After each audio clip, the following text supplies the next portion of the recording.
Pare um momento e ouça esta palavra. Pare o que você está fazendo, pois esta palavra pode curar, transformar, restaurar e edificar a sua vida. Eu gostaria de compartilhar uma palavra com os irmãos. E o título dessa palavra chama-se O Manto de Justiça. Quem foi para Goiânia lá, acho que ouviu essa palavra, né?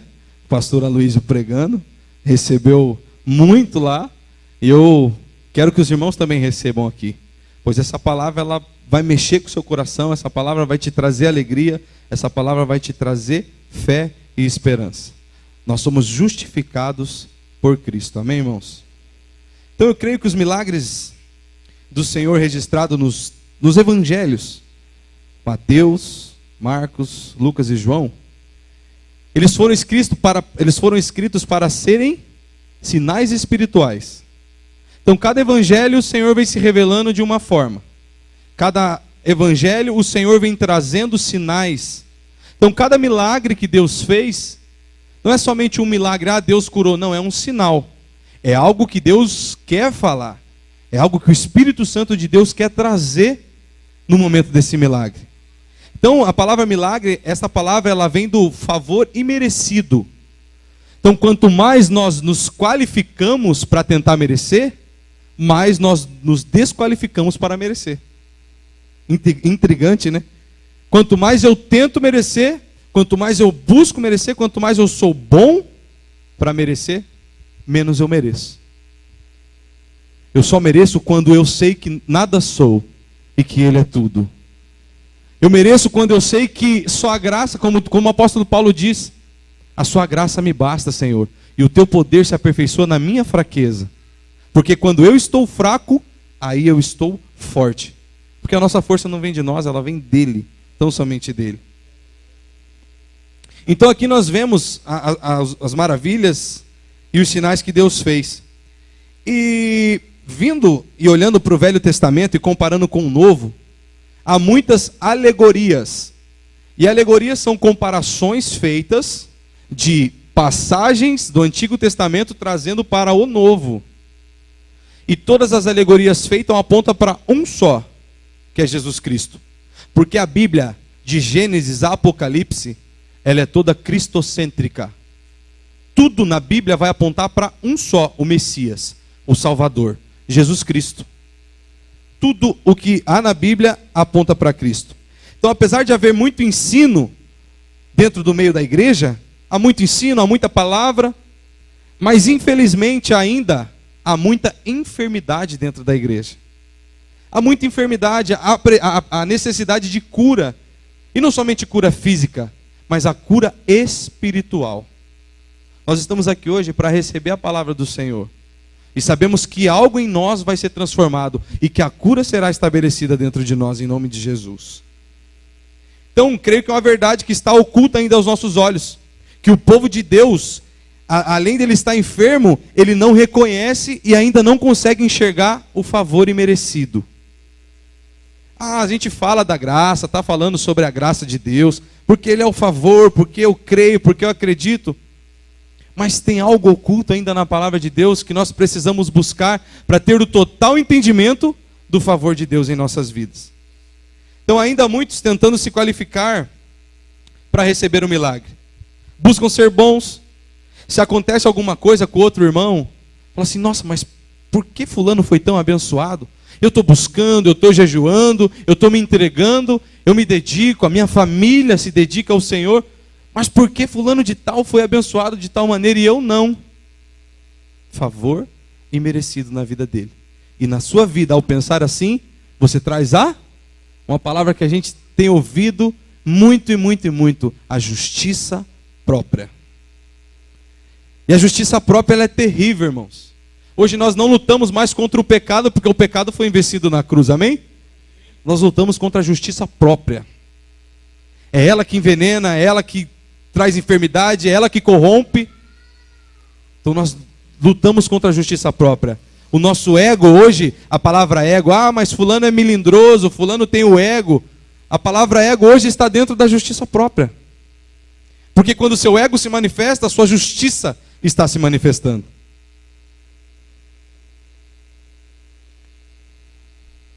Então assim, ó, eu vou contar algo de mim aqui, a respeito de favor de Deus, né? Se eu estou aqui hoje é porque o favor de Deus me alcançou. Estava falando com o Vilmar ali, o Vilmar falando algumas coisas para mim, eu falei, cara, se não fosse Deus na minha vida, eu nada seria. Há 2 anos e meio atrás, nós entramos no curso pastoral presencial da Videira. Foram 16 irmãos, né, daqui da igreja que entraram no curso. 16 irmãos. Muitos irmãos muito capacitados, ao contrário de mim, que entrei lá como cavalo paraguaio. A pastora Luísa conta a história do cavalo manga larga e do pangaré. O cavalo manga larga, irmãos, é aquele cavalo forte, vistoso, robusto, que a hora que ele está dando as suas passadas, chega, levanta poeira. Você olha assim, aquele pelo brilhoso, aquela crina sedosa. Mas o cavalo manga larga, ele é para curto espaço. O tiro dele é um tiro forte, rápido, mas chega a 200, 300 metros, o cavalo manga larga ele para, porque ele não pode prosseguir. Agora o pangaré, quem já viu um pangaré aí na vida sabe, que o pangaré ele vai no trotinho, bem suave, tranquilo, dá aquela mancadinha, mas vai. Carrega no lombo coxa, carrega no lombo rede, carrega tudo no lombo. Esse é o pangaré. Mas ele vai no trote e chega ao seu destino. Então aqui na frente de vocês está o pangaré, irmãos. Que passou 2 anos e meio lá no curso presencial pastoral. Minha esposa sabe, é testemunha disso, de quantas e quantas segundas e sexta-feira que eu chorava para ir. Mas quando chegava lá, chorava voltando com a graça e o amor de Deus derramado na minha vida. Era uma luta. Vou, não vou, o que eu estou fazendo aqui, Senhor? Fala comigo. Será que é isso mesmo? Será que não é isso? Será que é isso? Será que não é isso? E Deus ia testificando. Não, vai. Permanece firme. Continua. Pangaré, galopa, pangaré, galopa, galopa, galopa. E agora, irmãos, dia 3 de fevereiro agora, até convido a igreja. 3 de fevereiro, só vou verificar certinho qual que é o horário, mas 3 de fevereiro, lá no prédio da Videira, no SIC, lá no Caioá, vai ter a formatura de colação de grau do curso presencial pastoral da Videira. E eu estarei lá em nome de Jesus, é pela graça e o favor imerecido do Senhor. Se não é isso, irmãos, nós não chegamos a lugar nenhum. Nós não temos nada. Se você achar que você é bom, inteligente, capaz, capacitado, o super crente, deixa eu falar para você, há um muro muito espesso na sua frente. Você vai bater a testa e vai rachar. Na hora que rachar, você vai falar, olha, tá vendo? Eu queria andar por mim, eu fiz, mas agora eu estou vendo que é pelo Senhor. Então não espere bater a cabeça no muro. Chega diante de Deus agora e fala, Deus, o Senhor é tudo mesmo. Mas também não ande assim, eu não sou nada, eu vou morrer. Não, eu não posso, eu não sou nada. Não, eu sou favorecido pela sua graça. Eu sou cheio do teu Espírito. Eu só vou chegar porque a sua graça me basta e o teu poder se aperfeiçoa na minha fraqueza. Eu sou fraco, mas o Senhor é forte. Se você for na entrevista de emprego essa semana, já vou profetizar sobre sua vida. Chega lá e fale, Senhor, a sua graça me basta e o teu poder se aperfeiçoa na minha fraqueza. Pode ter pessoas muito, muito melhores do que eu lá, mais capacitadas, mais conhecedores, letrados, mas eu sou filho do Deus Altíssimo e essa vaga é minha, em nome de Jesus. Creia nisso, coloque isso dentro do seu coração. E o que eu quero compartilhar aqui com os irmãos hoje, você que está com a sua Bíblia aí, já deixa ela já pronta aí, vai lá para o Evangelho de Marcos, no capítulo 5, certo? Então nós temos registrado a cura de uma cura e um milagre. A cura que nós temos registrado no Evangelho de Marcos é a cura da mulher hemorrágica. E mais adiante nós temos então Cristo ressuscitando a filha de Jairo. Mas quando nós lemos a Bíblia, nós temos que conhecer toda ela. Então se você for ver no Evangelho de Marcos, no capítulo 5, antes do milagre da cura da mulher hemorrágica, vem a libertação do gadareno. Cristo chega até a cidade de Gadara. Todos conhecem essa passagem, todos já viram esse videozinho, né? Então Cristo chega à cidade de Gadara, o endemoniado chega diante dele e ele liberta o cara. Como havia muita multidão, ele pega o barco e sai, vai para outro lugar. E chegando a outro lugar, ele se depara com uma grande multidão. E nós queremos discorrer a respeito disso, porque Deus, ele tem muito para falar a respeito do seu milagre, a respeito dos seus sinais, na cura dessa mulher hemorrágica e ressuscitando a filha de Jairo. Então esses dois sinais mostram que o único impedimento para que o milagre aconteça é a justiça própria. Certo? A mulher ali, ela era hemorrágica. Será que aquela mulher tinha pecado? Será que tinha? Mas mesmo tendo ela pecado, Jesus curou. Por que será que Jesus curou? Será que o pecado é impedimento então para eu receber minha cura e minha bênção? Não. O único impedimento hoje para recebermos de Deus é a justiça própria. É quando nos achamos suficientes e bons para fazer as coisas. Então esses dois milagres são descritos em 3 evangelhos. Se você for ler então o evangelho de Mateus, o evangelho de Lucas e o evangelho de Marcos e Lucas, você vai ver a mesma coisa, porque eles são sinóticos. E a palavra sinótico quer dizer da mesma ótica. Você vai ver as mesmas coisas descritas nos 3 evangelhos. Porém, apesar do evangelho de Lucas ser mais detalhado, porque ele era médico, letrado, escrevia bem, o evangelho de Marcos, ele é o que tem a melhor ordem cronológica dos fatos. Se você for acompanhar o evangelho de Marcos, você vai ver os fatos acontecendo de uma forma mais cronológica, diferente dos outros evangelhos. Você vê o evangelho de Mateus, quando fala que Jesus chegou à cidade e se deparou com um jovem rico, e o jovem rico se depara com ele e fala, vou vender tudo, vou dar meus bens para segui-lo. Logo depois, Jesus entra em outra cidade e encontra Zaqueu. E Zaqueu, antes mesmo que Jesus fale qualquer coisa, fala o quê? Eu vou dar tudo o que eu tenho. Eu vou devolver e vou restabelecer e restituir a todos que eu roubei. Então você vê o jovem rico não entendendo que Jesus é a graça e o favor, e Zaqueu entendendo que ele era a graça. Que a face dele nos faz ser graciosos, nos faz entender que não somos nada, mas ele é tudo. E o evangelho de Marcos, então, por mais que ele leve o nome de Marcos, ele não foi escrito por Marcos. Já Mateus e Lucas foi escrito por Mateus e Lucas. O evangelho de Marcos foi escrito por João Marcos, porém, o apóstolo Pedro, que estava ditando, e Marcos ia escrevendo. Porque, você vê como que é a graça, irmãos. O apóstolo Pedro, quem foi? A gente fala de Paulo, mas analise a história de Pedro. Pescador, largou tudo, foi seguir a Jesus. Sabe, tem cartas que ele não escreveu. Por que será que ele não escreveu? Porque ele não sabe escrever, irmãos. Porque ele é analfabeto. Mas Deus vai usar o super crente. Estou falando que você precisa ser analfabeto para ser usado por Deus, amém? Mas Deus, ele usa. Porque quando a gente sabe que a gente não tem capacidade, a gente começa a buscar mais. Vocês já passaram por isso ou só eu? Senhor, é tão difícil aquilo ali, então eu vou buscar o Senhor aqui. Só o Senhor mesmo, porque eu não vou conseguir. Não por, eu vou fazer isso porque é uma técnica espiritual. Não. É porque é fé, é crer. Todos aqui creem no Senhor? É crer, é tão somente crer. Então, projeta lá para mim, Alex, por gentileza. Marcos 5. Versículo 21, você que está com sua Bíblia, abre lá em Marcos 5, 21. Tendo Jesus voltado no barco para o outro lado, afluiu a ele grande multidão, e ele estava junto ao mar. Eis que se chegou a ele um dos principais da sinagoga, chamado Jairo. E vendo-o, prostrou-se aos seus pés, e incessantemente lhe suplicou, minha filha está morta, vem, impõe as mãos sobre ela, para que seja salva e viverá. Jesus foi com ele, grande multidão seguia comprimindo.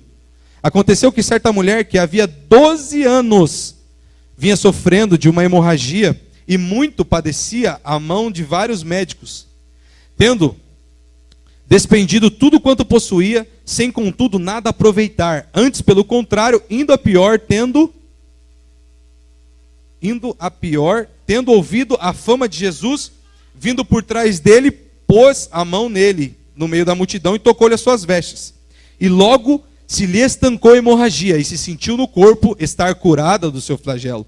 Jesus, reconhecendo imediatamente que dele saíra poder, virando no meio da multidão, perguntou. Aqui eu acho bem engraçado, né? Muitos pastores dão aquela... Mas é engraçado, Jesus tinha senso de humor. Você vê aqui que Jesus tinha senso de humor. Ele sendo espremido pela multidão, um monte de gente apertando ele. Eu fico pensando no cordão de isolamento que os apóstolos estavam tentando fazer. Tipo, peraí, tentando. E todo mundo espremendo, querendo tocar. Aí Jesus para e fala assim, opa, peraí. Alguém me tocou. Aí Pedro falou assim, Jesus, você está de brincadeira, né? Uma multidão te espreme. Quanta gente tem aqui? O Senhor fala que alguém te tocou, milhares e milhares de mãos estão tentando tocar o Senhor. Mas há algo que ele fala. Me tocaram. E de uma forma diferente, porque de mim saiu virtude. Dele saiu poder. Então Jesus falou, opa, peraí, alguém me tocou de uma forma diferente, porque de mim saiu poder. Então, ó. Jesus, reconhecendo imediatamente que isso era poder dele, virou e perguntou, quem me tocou as vestes? Responderam os seus discípulos, vês que a multidão te aperta e dizes, quem me tocou? Ele, porém, olhava ao redor para ver quem fizera isto. Então, a mulher, atemorizada e tremendo, concisa de que nela operava, veio prostrar-se diante dele e declarou-lhe toda a verdade. E ele disse a ela, filha, a tua fé te salvou. Vai-te em paz e fica livre do teu mal. Então nós queremos nos atentar a algumas coisas dentro dessa passagem. Aquilo que Jesus fez, aquilo que a mulher recebeu, de que forma que essa mulher recebeu esse milagre.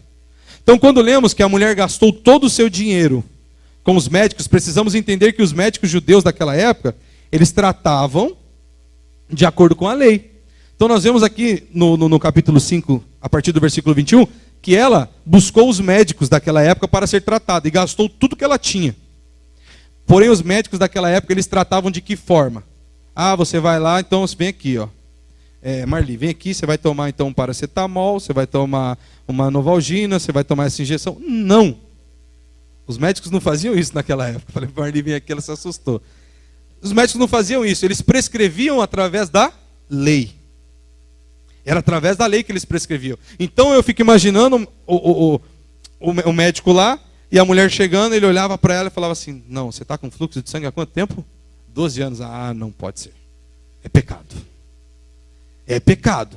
Se não for pecado seu, é pecado dos seus pais. Se não for pecado dos seus pais, é pecado dos seus avós, bisavós, tataravós, é pecado de geração. Quantos aqui já pensaram, falaram, não, está acontecendo isso na minha vida porque existe uma maldição hereditária sobre mim. Se você for parar para pensar isso, irmão, você conheceu o teu avô, teu bisavô, o teu tataravô, vai que era uma treva de duas pernas. Vai que o cara era terrível, a sua avó era terrível. Aí você vai ficar assim, ó. Nossa, então peraí. Bisavô, vô, pai, a quarta geração sou eu. E a Bíblia fala que lá em Êxodo, se o Alex puder projetar Êxodo 20, versículo 5. Aqui, ó. Então tá. Não adorarás, nem lhes dará culto, porque eu sou o Senhor, teu Deus. Deus zeloso que visita a iniquidade dos pais, dos filhos, até a terceira e quarta geração daqueles que me aborrecem. Vai falar, não, agora ferrou. Agora o gafanhoto vai vir as pragas, vai vir doença, vai vir... E era dessa forma que a mulher estava sendo tratada. Falou assim, não, você está com hemorragia de 12 anos, é porque alguma coisa tem oculta aí dentro de você. Nós vamos ter que tratar isso. Mas tratar conforme a lei. Tratar com uma justiça, e a justiça própria. O tratamento aqui para ela só era um. Chega diante dele. Toca as vestes dele. Vai de encontro a ele, que você vai ser curado. Então o que essa mulher fez? Então eles usavam a lei e as tradições rabínicas para o quê? Prescrever os pacientes todo tipo. Todo tipo. Eles usavam o tipo de ritual, o tipo de superstição. Ou seja, essa mulher, ela nunca estaria livre do mal dela. Se fosse pela lei, ela nunca estaria livre do mal. Ela sempre seria condenada, ela sempre seria excluída, ela sempre estaria morta. Mas a única coisa que traria cura para essa mulher era se encontrar com ele. Era o Senhor Jesus. Porque a lei mata e a graça traz vida.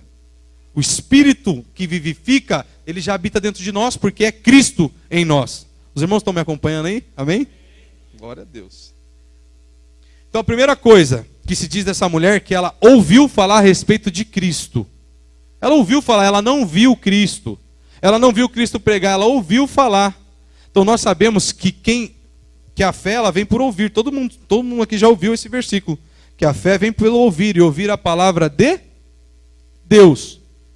Toda palavra, eu pergunto para os irmãos agora, toda palavra é a palavra de Deus? Não, toda palavra que está na Bíblia é palavra de Deus ou não? É? A palavra de Êxodo aqui, Êxodo que eu acabei de falar para vocês, é palavra de Deus ou não é palavra de Deus? É palavra de Deus, certo? Mas se eu falar para você que o Deus é o Deus que visita a iniquidade dos pais nos filhos, isso vai te trazer fé? Não. Vai falar, poxa, e agora? Você vai coçar a cabeça e vai se perguntar, fala, poxa, mas será que teve iniquidade nos meus antepassados ou não?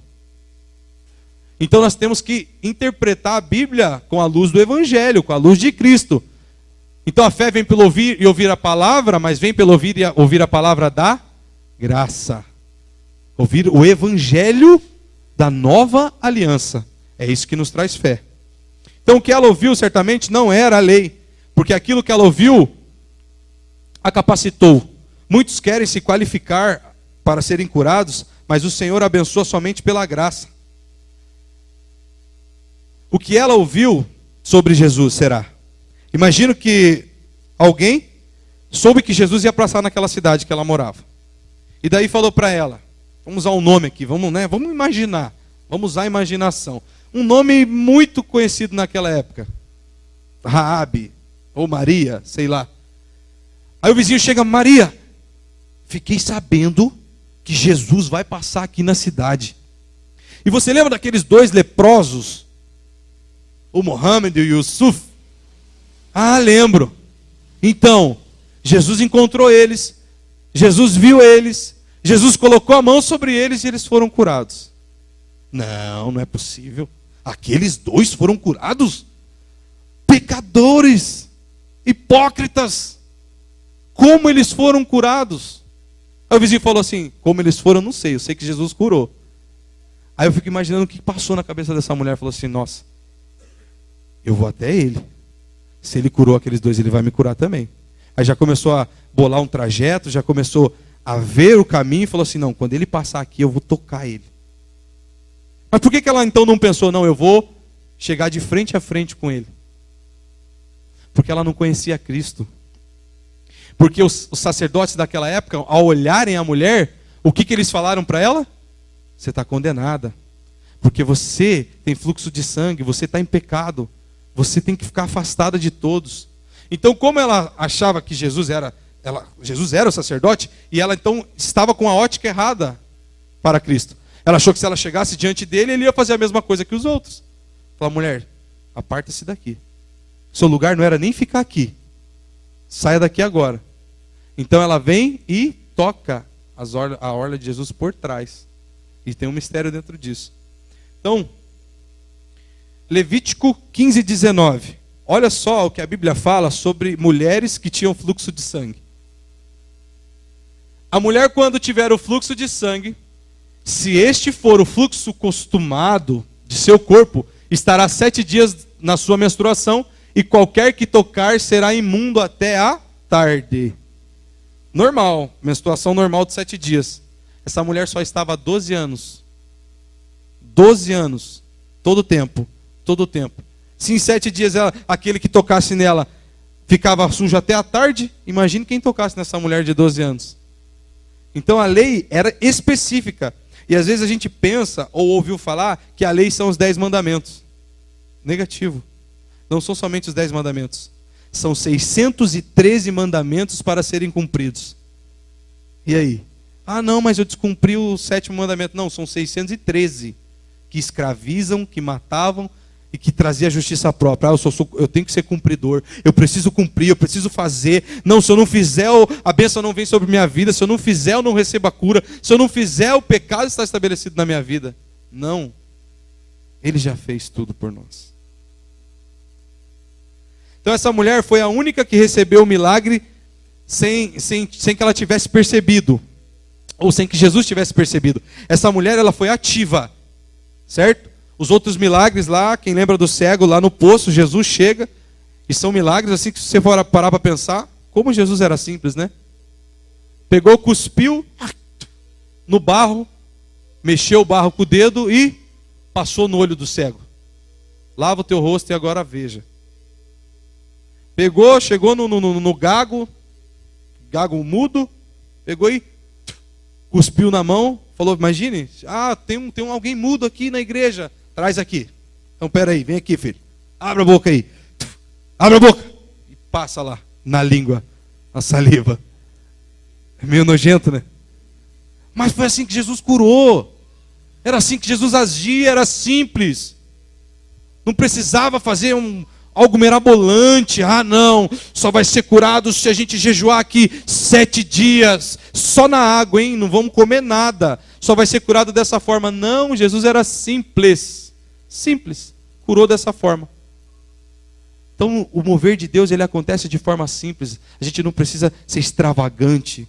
Precisa de coisas maiores. Não, porque vamos pegar agora, todo mundo vai fazer um propósito assim, para ter cura. A cura já está estabelecida, porque a cura é Cristo, e Cristo já está dentro de nós.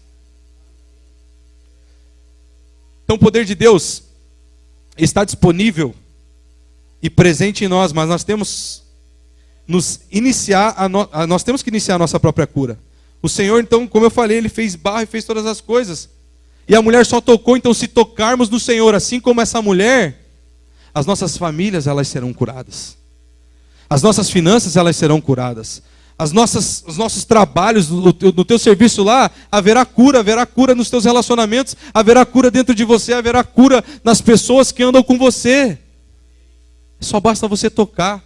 Eu acredito, irmãos, que em meio aos nossos cultos, em meio às nossas células, pessoas vão convidadas, vou chegar lá, sentou aqui no culto, só de ouvir a palavra do Evangelho da graça, elas serão curadas. Só de ouvir, não precisa se ministrar e impor a mão, só dela ouvir. E eu creio que aqui nesse momento está sendo pregada a palavra de Deus. Enquanto eu falo dessa palavra, pessoas estão sendo curadas. Curadas de enfermidades físicas, curadas de enfermidades emocionais. A cura está sendo estabelecida nesse lugar. Então ela tocou no Senhor. Apesar de uma multidão apertar, somente ela tocou. E ao tocar, dele saiu virtude. Então a fé dela fez com que dele saísse poder. O Evangelho diz que ela tocou na orla e nas vestes do Senhor. Na orla e nas vestes havia um cordão azul que simbolizava a graça de Deus e o amor do Senhor. Então assim,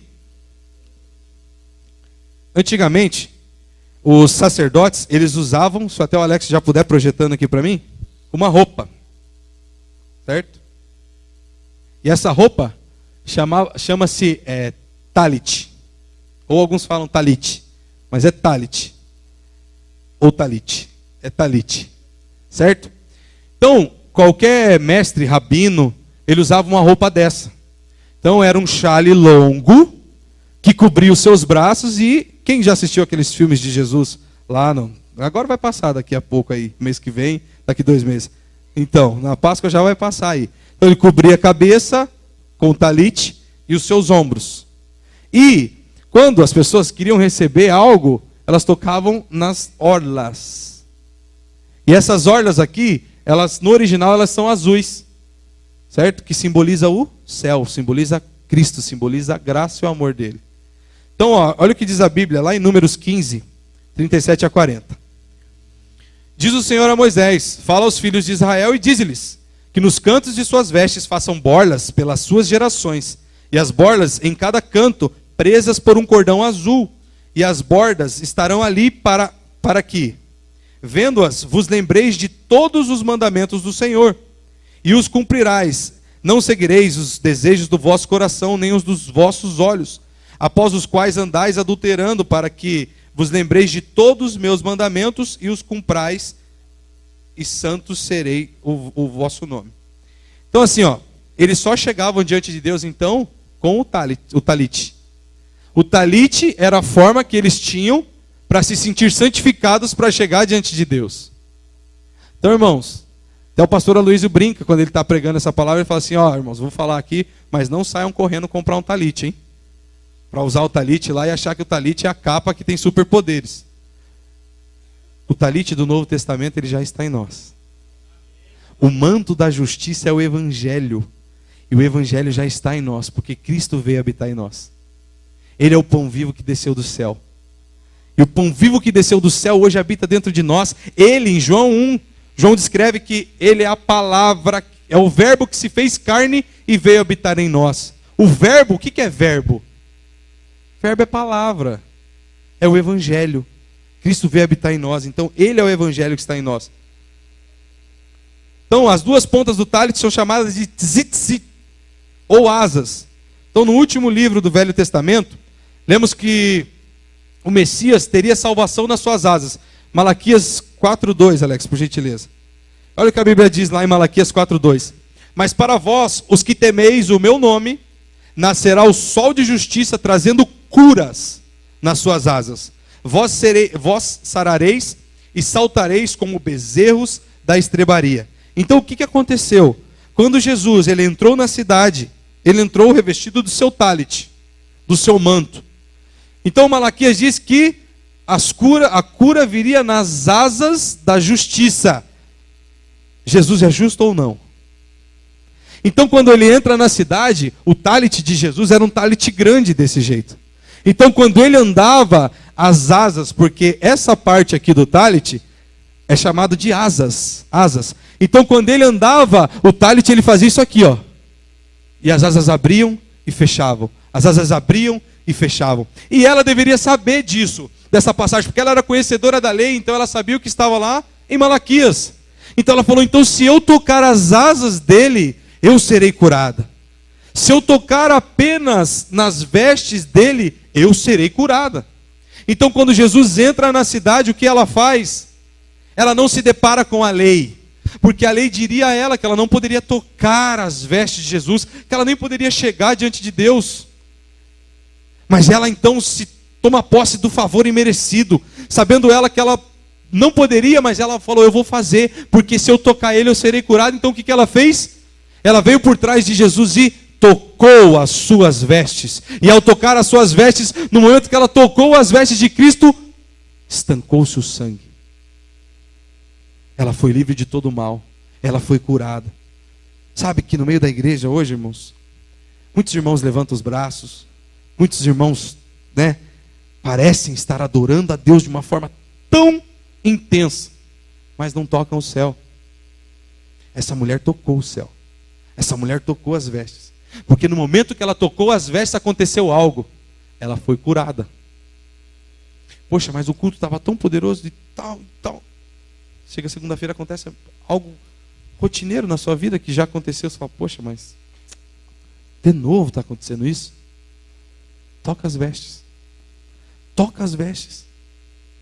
Vai. Saiba que a lei condena, mas a graça traz vida. Toque ele. Toque ele. Então, segundo a lei, uma mulher naquela condição não poderia tocar ninguém. Ela não poderia estar nem no meio da multidão, deveria ficar fora da cidade. Quando veio a tocar Jesus, ela quebrou a lei de Moisés. Então veja que o nosso interesse como igreja, ele não é mudar comportamentos. Porque ali, Cristo não mudou o comportamento da mulher, Cristo mudou a vida dela. Quando você prega o evangelho para alguém, a intenção do seu coração não quer que seja, ela vai mudar o comportamento dela. Não, agora ela vai colocar uma roupa melhor, agora ela vai falar diferente, agora todo domingo ela vai estar no culto cedo. Não. Precisa ter mudança de vida, porque aí fora, o ímpio, pessoa que comete pecado e não está nem aí, não conhece a Cristo, muda de comportamento. Se o cara falar assim, não, hoje eu não vou beber, e o cara tiver opinião própria, ele não vai beber. Não, eu vou parar de fumar. Para de fumar 15 dias ali, 10 dias, mas volta a fumar de novo. Mas teve posição. O comportamento dele foi mudado, certo? Mas o evangelho traz mudança de vida. E hoje nós estamos aqui porque o Senhor tem mudado as nossas vidas. E cada dia mais ele vai mudar.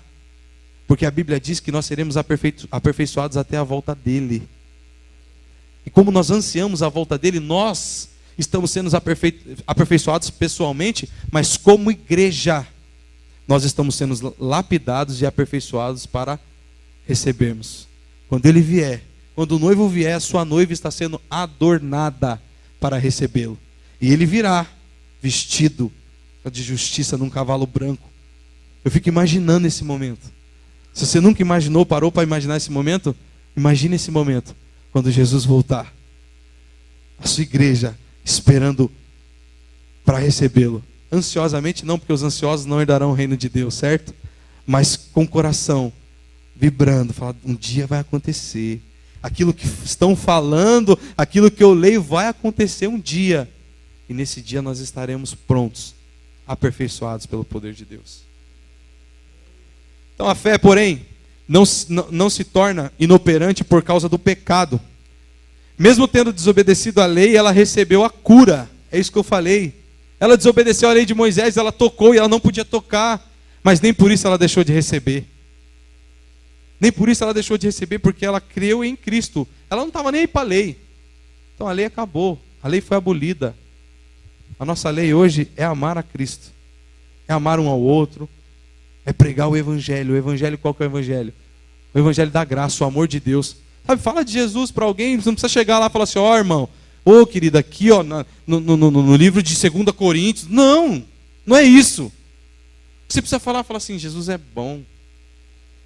Olha o que ele fez na minha vida, olha o que ele tem feito na vida de muitas pessoas. Sabe, Jesus curava, e a cura que Jesus fazia lá é a mesma cura que pode ser estabelecida aqui agora. Eu e a Laiana estavam conversando esses dias, e falando sobre manifestações de Deus do Antigo Testamento. Falando sobre Elias lá, que ele orou e bola de fogo desceu do céu. Na verdade ele foi transladado numa carruagem de fogo. Mas por que isso não acontece hoje em dia? Pode não acontecer coisas assim, tão cinematográficas. Mas outras coisas acontecem. Curas acontecem. A transformação da vida de alguém depois que você pregou o Evangelho para essa pessoa é a maior manifestação do milagre do Senhor aqui na terra. A salvação, irmãos. Alguém ser salvo. Tem algo que vale mais do que alguém ser livre do inferno? Tem algo que vale mais que isso?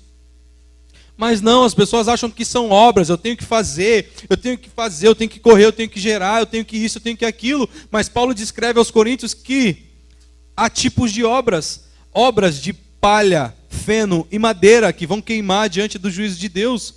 Mas as que permanecerão são as obras da fé. Ouro, prata e pedras preciosas, essas passarão pelo fogo e não queimarão. E quais são essas obras para nós como igreja hoje? É pregar o Evangelho da graça. Pregar o Evangelho do amor. Falar de Cristo de uma forma assim, simples. Ele faz simples, ele colocou barro no olho do cego e o cego voltou a enxergar. Ele cuspiu na mão e passou na língua do mudo, o mudo voltou a falar. Simples, dessa forma. Se for possível receber com base no merecimento, então não há necessidade de fé. Para que eu vou ter fé? Sabe, é a mesma coisa que hoje falar assim, não, a graça me dá liberdade para fazer aquilo que eu quero. Opa, peraí. Se a graça te dá liberdade para pecar novamente, então eu te pergunto, por que Cristo morreu por você? Qual que é o nexo de Cristo morrer por você, sendo que você pode fazer aquilo que você quiser?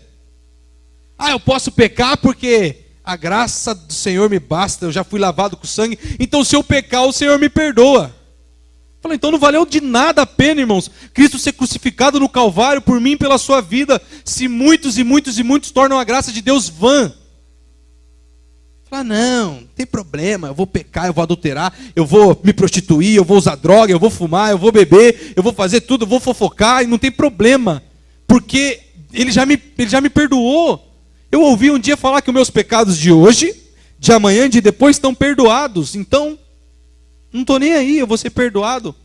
Sabe o que você faz? Então você pega, vai lá no Calvário, tira Cristo do Calvário e fala para ele, fala assim, não precisa você ficar aí. Capaz, não precisa, por que você foi morrer por mim? Eu vou tornar a sua graça vã mesmo? A graça de Deus, ela precisa ser algo que está dentro do nosso coração, estabelecido. Vocês já pegaram, tentaram? Eu acho que mais menino fez isso? Eu já fiz. Pegar um imã e tentar colocar os lados opostos do imã assim e juntar eles. Não exerce uma força contrária? Você não consegue? Se você virar ele vai encaixar normal. Mas se você colocar nos lados opostos, a hora que você tentar colocar, ele não vai encaixar. E a mesma coisa conosco hoje. Cristo morreu por mim e por você. A graça do Senhor foi estabelecida na minha e na sua vida. Então, quando o pecado vem, é a mesma coisa do imã. Ele é expelido. Ele não pode estar em você, porque quem habita em você é o Deus Altíssimo. Quem está dentro de você é o Senhor Jesus. É o Espírito Santo de Deus. Então o pecado, ele já não tem mais espaço na minha e na sua vida. Nós precisamos lutar contra ele. Nós precisamos lutar contra o senso de justiça. A justiça própria. É isso que hoje nos faz cada vez mais querer ser digno. Cada vez mais buscar a Deus com a minha dignidade. Não, é porque eu posso, é porque eu consigo, e é assim que eu vou ter. Negativo. Então, se você pode obedecer o bastante para merecer a sua cura, então você não precisa de fé. Mas quando você sabe que é imperfeito e a sua obediência é insuficiente, então tudo o que lhe resta é a graça. Isaías 64, 6. Então olha o que a Bíblia fala. Mas todos nós somos como imundo, e todas as nossas justiças como trapo de imundícia. Todos nós murchamos como folha, e as nossas iniquidades como vento nos arrebatam. Então o que é a palavra imundícia? Se você buscar a tradução dela original, chama-se menstruação. Ou como muitos conhecem, as nossas justiças são como panos de menstruação para Deus. Então aquilo que a mulher usava, os trapos que ela estava usando para ela, era a justiça própria dela. Porque sem aquilo ali, todos iam ver o quê? O mal dela. Então era aquilo que estancava o sangue dela e não permitia que outros vissem aquilo que ela estava passando. E hoje, irmãos, quantos e quantos e quantos usam trapo de imundície para esconder quem é de fato? Nós não precisamos esconder nada, porque nós sabemos que Deus tratará tudo em nós, que nós estamos sendo aperfeiçoados cada dia mais. Mas essa mulher ainda usava isso aí. Era o trapo que escondia então a justiça própria. Aquela mulher aponta simbologicamente para a igreja. Enquanto, deixa eu dizer algo para os irmãos aqui, isso é muito importante, presta atenção aqui em mim. Enquanto a igreja estiver hemorrágica, a igreja não terá frutos. Enquanto houver justiça própria no meio da igreja, a igreja não tem frutos.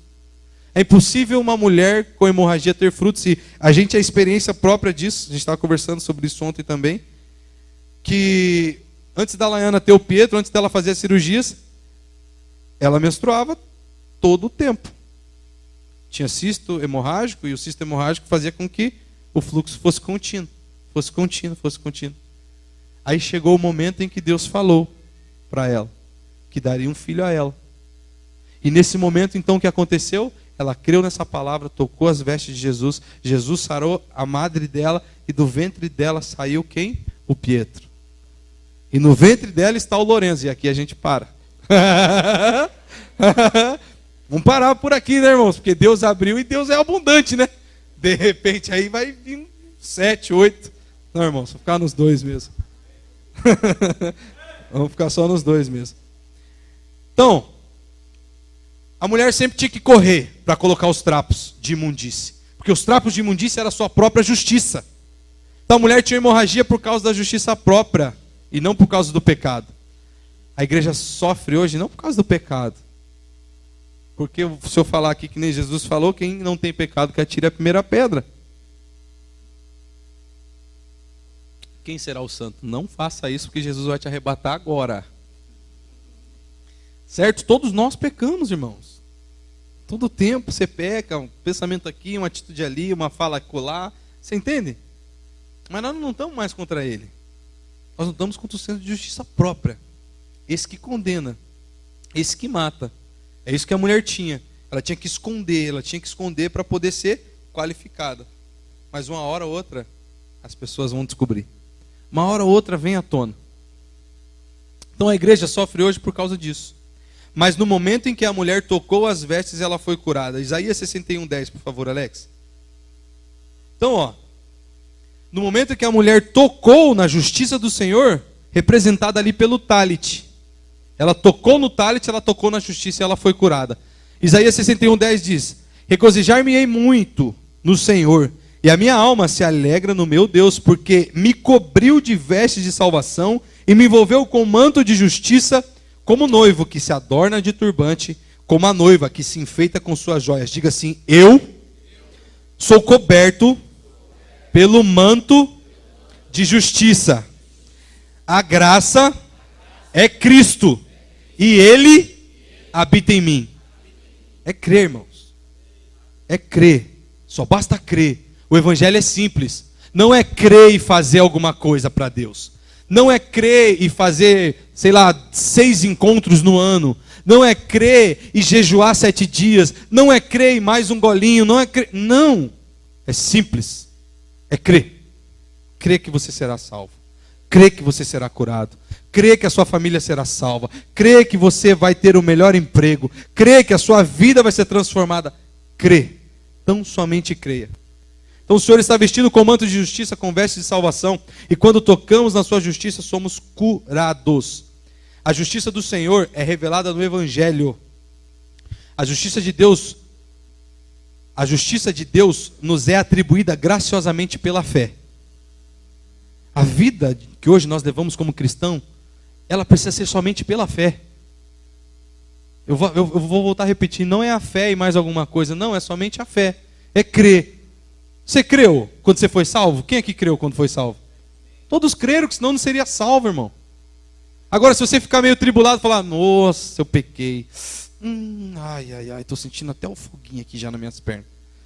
Ui, como está ficando quente. Meu Deus, será mesmo? É falta de convicção, é falta de crer, é falta de acreditar no que diz a palavra, no que diz o Evangelho. E o Evangelho nos garante que, se crer e for batizado, será salvo.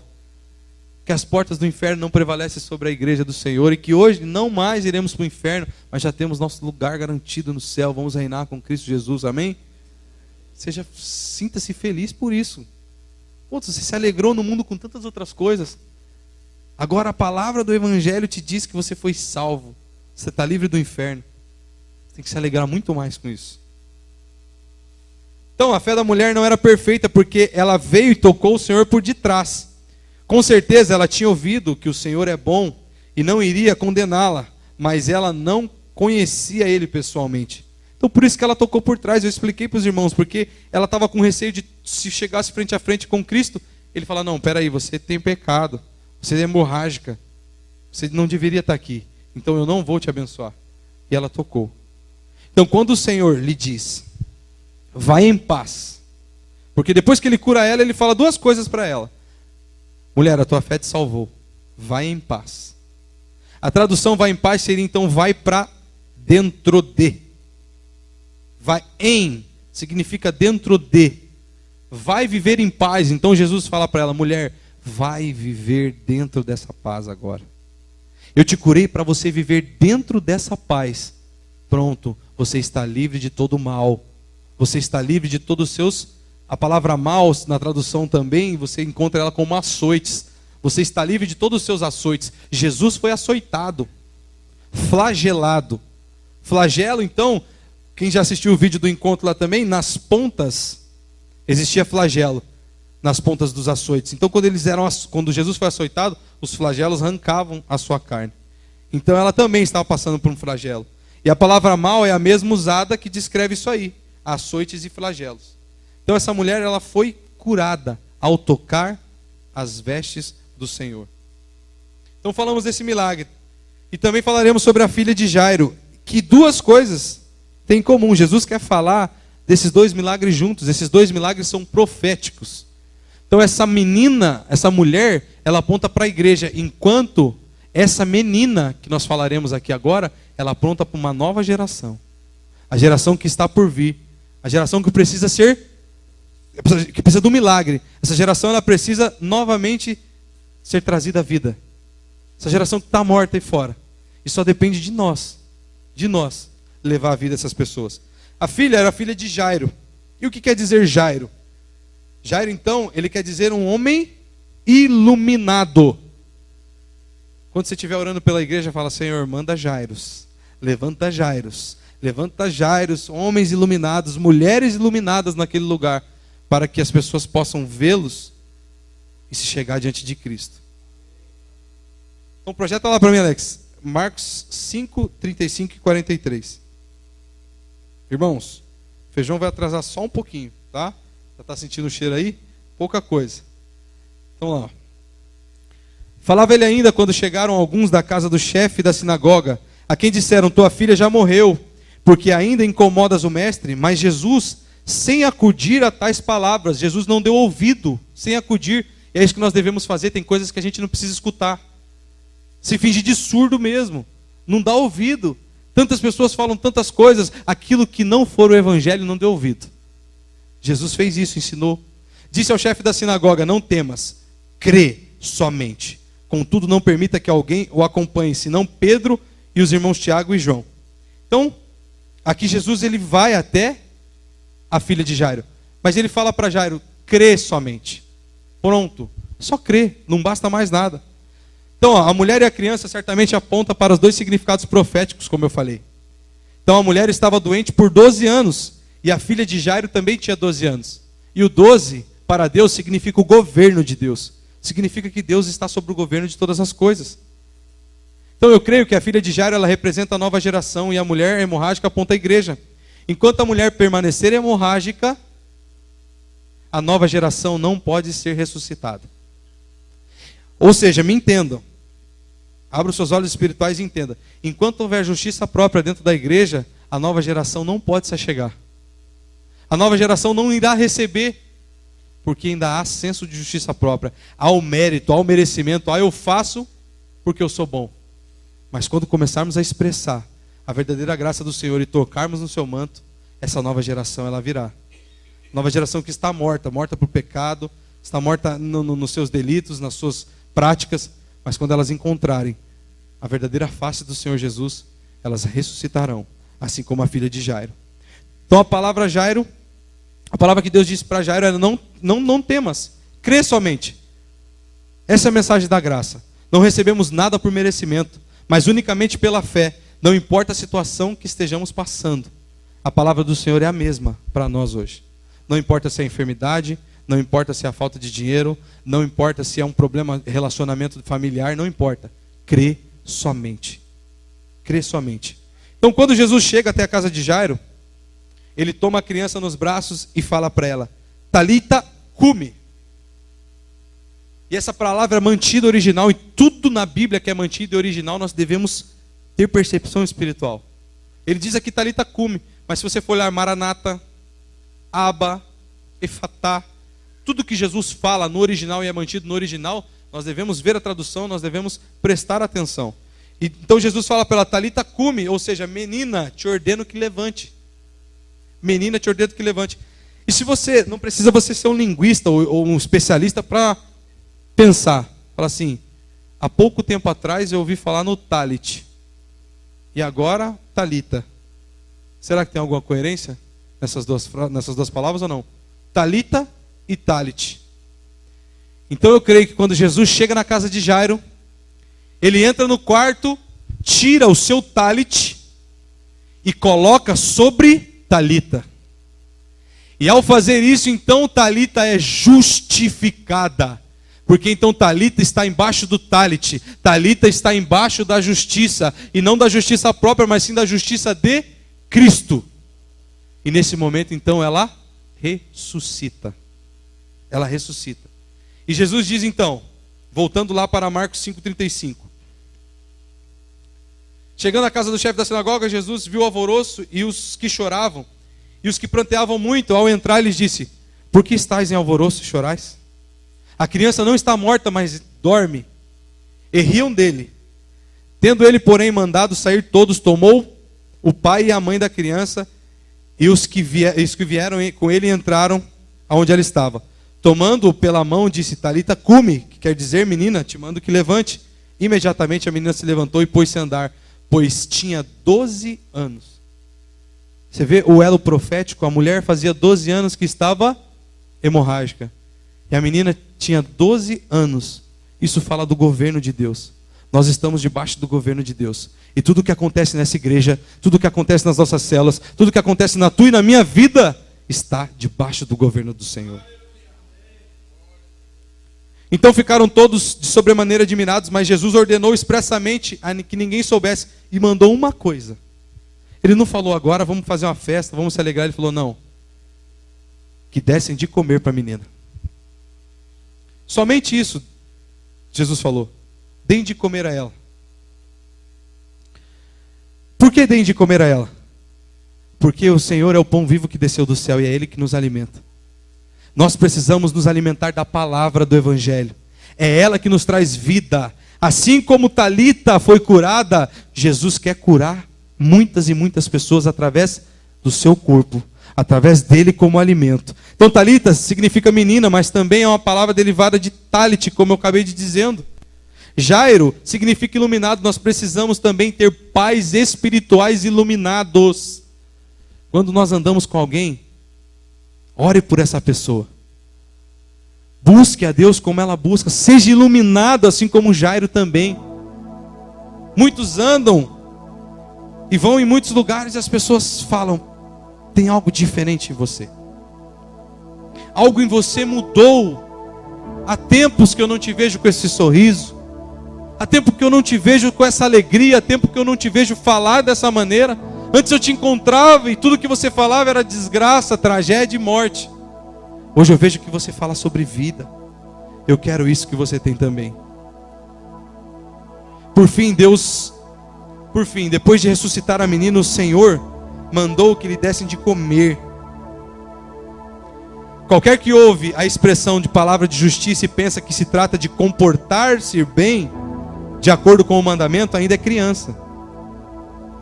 Se a gente ainda se achega a Deus, se comportando como criança, nosso alimento sempre será leite. Me entenda. Nós precisamos crescer em fé, amadurecer em fé, comer um alimento mais sólido. Que nem o pastor Bosmar fala, temos que comer feijoada. Sabe, a palavra do Evangelho não é uma palavra que é um leitinho para a boca de criança, mas não, ela é uma palavra sólida, porque ela é uma palavra viva e eficaz, penetrante. E aquele que se alimenta dela, por mais que morto, viverá. E é isso que aconteceu com Talita. Ela se alimentou da justiça de Deus. Ela estava debaixo do manto de justiça. E por mais que ela tivesse morta, ela viveu. E depois que ela viveu, é isso que aconteceu com a gente. Nós estávamos mortos, mas Deus nos amou. Ainda quando eram inimigos dele, Ele nos amou. E o que Ele fez conosco? Nos cobriu com o seu manto de justiça e nos trouxe a vida. E o que a Bíblia nos fala agora então? Alimente-se, alimente-se. Coma desse alimento sólido que sou eu, que sou o Evangelho, que é a palavra da graça e da salvação eterna. Coma, se alimente, não se enfraqueça. Quanto tempo você passa da sua vida? Muitas vezes eu vou falar no WhatsApp, no Facebook. Mas alimente-se da palavra viva. Tenha o hábito de ler a Bíblia, meditar na Bíblia. E nós não estamos falando de lei porque você precisa, porque tem que fazer para você receber. Não. Você precisa conhecer a história daquele que te amou primeiro. Você precisa conhecer a história e o que Ele fez, para que você possa expressar aquilo que Ele fez com o seu coração.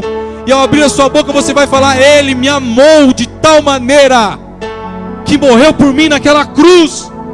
E eu não vou fazer disso inválido, mas eu vou fazer disso muito válido, porque a graça dele não vai se tornar vã em minha vida. Se um dia Ele deu a vida por mim, eu farei o mesmo por Ele. Nem que me importe feridas, nem que me importe perseguições, nem que pessoas venham falar que eu sou errado nisso, naquilo outro, por me afastar de coisas que eu fazia. Não me importa. O que importa é que eu vou honrá-lo até o último dia da minha vida. Guardarei a sua palavra em meu coração e dela jamais sairá, porque o meu coração é como um baú, e eu guardarei a sua palavra e fecharei, porque eu quero estar em sua presença até os últimos dias de minha vida. Porque eu quero que as pessoas cheguem, eu não estou falando eu, estou colocando na pessoa de cada um aqui. Quando se achegarem a mim, quando olharem minha família, quando olharem a nossa igreja, verão que aqui nós não se reunimos à toa. Nós nos reunimos para manifestar o reino de Deus e a sua justiça nessa terra. Quando pessoas chegarem aqui, sentirão o mesmo poder que sentirão nas suas casas quando ouvirem falar de Jesus. E logo, irmãos, logo. E não é um senso de justiça própria. Você pode ter voltado aqui para esse lugar e ter pensado: e agora? Voltamos, que vergonha. Como que vai fazer agora tão poucas pessoas? Antes nós colocamos 300 pessoas. O Senhor trouxe 300 pessoas naquele prédio. Agora a gente está aqui, tão poucas pessoas. Coloque isso de lado. Isso é justiça própria. É justiça própria. Todos que estão aqui, e aqueles que virão, e aqueles que voltarão, será para honra e glória do Senhor Jesus. Amém, irmãos?